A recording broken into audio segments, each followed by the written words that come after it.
रामपुर नामक गांव में हरि और उसकी पत्नी सोनी रहा करते थे।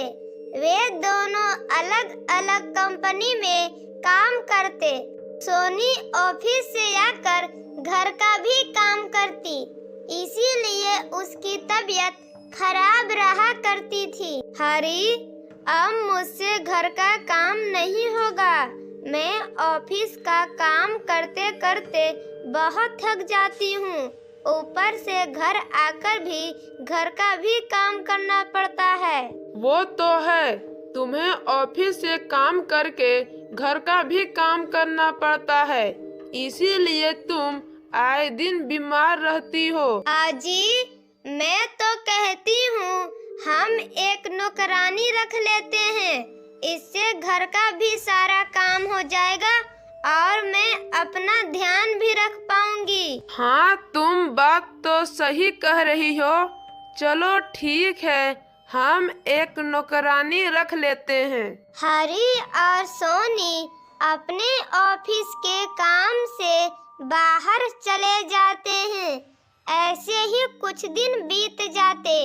सोनी का तबीयत दिन पे दिन और भी खराब हो रहे थे।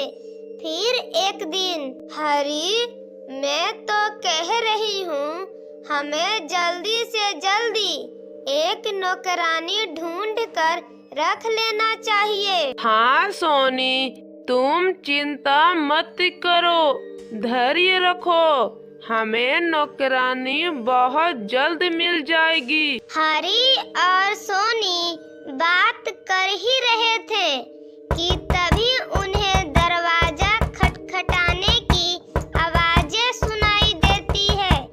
जब वे लोग बाहर जाकर देखते हैं तो उन्हें सामने एक औरत खड़ा होती है। अरे बहन जी, आप कौन हैं? जी, मेरा नाम काजल है और मुझे सब्जी बेचने वाली कमला दीदी ने यहाँ पर भेजा है आपके घरों का काम करने के लिए। अरे, सब्जी वाली दीदी को ये बात कैसे पता चली कि हमें नौकरानी की जरूरत है? अरे सोनी, तुम उन्हें बताई होगी और तुम्हें याद नहीं है, और वैसे भी तुम्हें नौकरानी की जरूरत है ना, फिर इतना क्यों सोच रही हो? हाँ, ये तो सही है, हमें नौकरानी जो मिल गई।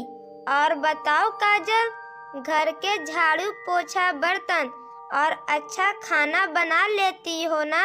हाँ, मैं घर का सारा काम कर लेती हूँ और वो भी बहुत जल्दी। बस मुझे काम पर रख लीजिए। अच्छा ठीक है काजल, कल से काम पर आ जाना। फिर अगले दिन से काजल काम करने के लिए आ जाती है और सोनी के घर का सारा काम बहुत जल्दी जल्दी करने लगती है।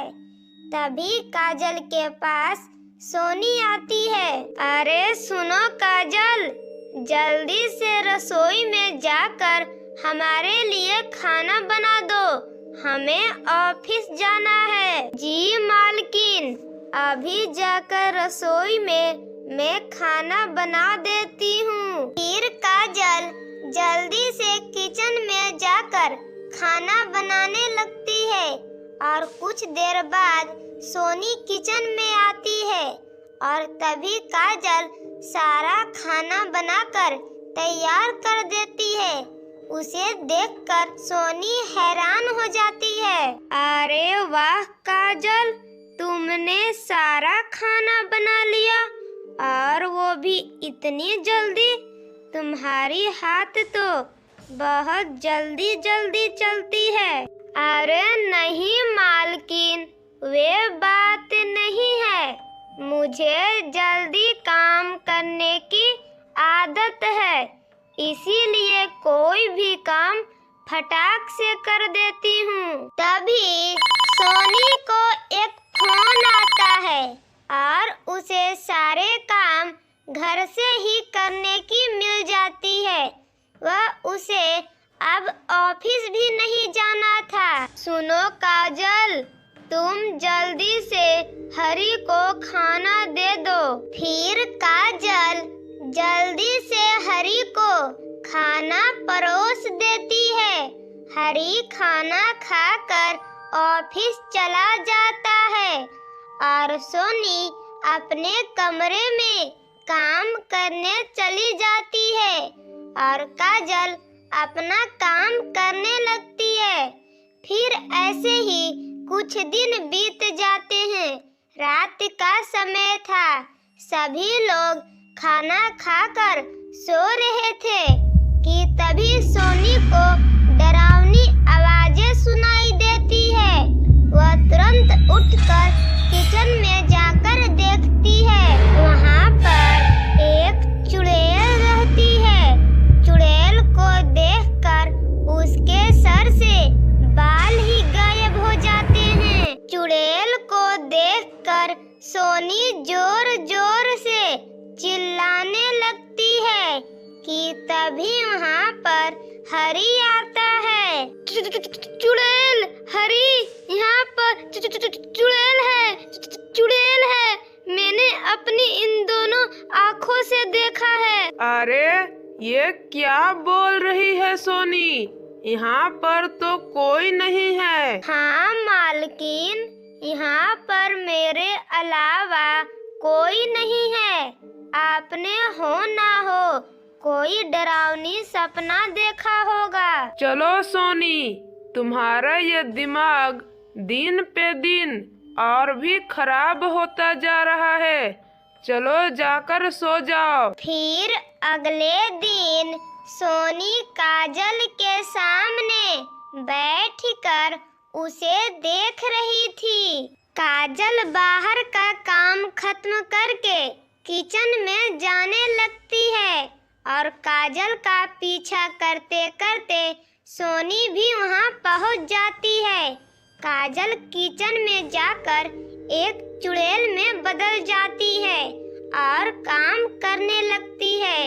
चुड़ैल को देखकर सीमा सब समझ जाती है। अच्छा, ये बात है, मतलब ये चुड़ैल हमारे घर में नौकरानी बन के आई है हमारी जिंदगी खराब करने।